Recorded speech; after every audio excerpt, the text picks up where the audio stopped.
క్రైస్తవ జీవితము. ఈరోజు దేవుడు చెప్తున్నాడు మనందరితో, మనల్ని ప్రేమిస్తున్నాడు దేవుడు కనుకనే దేవుడు ఈ మాటలు మనకు చెప్తున్నాడు. నా ప్రియ సహోదరుడు, నా ప్రియ సహోదరి, ఈరోజు నీ జీవితం ఎలాగుంది? విలువ లేదండి నా కళ్ళు అనుకుంటున్నావా? ఆ విలువను పెంచే దేవుడు ఎప్పుడు అంటే నీ జీవితం తాలూకా నాణ్యతను బట్టే నీకు విలువ వస్తుంది కనుక. ఫేక్ ప్రొడక్ట్స్ ఉంటాయి, ఏంటి? నకిలీది అని చూసి చెప్పేయచ్చు, నకిలీది అని. నకిలీ క్రైస్తవులన్న చూసి చెప్పేయచ్చు. వీళ్ళు వాళ్ళు చేసే పనులు బట్టి, వాళ్ళు తిరిగే ప్రాంతంలో బట్టి మనం చెప్పచ్చు వీళ్ళు నకిలీ క్రైస్తవులని. ఈరోజు నిజమైన క్రైస్తవులుగా నాణ్యత కలిగిన జీవితం జీవిస్తావా?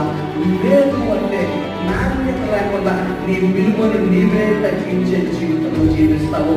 దేవుడు ఈరోజు కనుక కళ్ళ ఉంచుదాం, కళ్ళు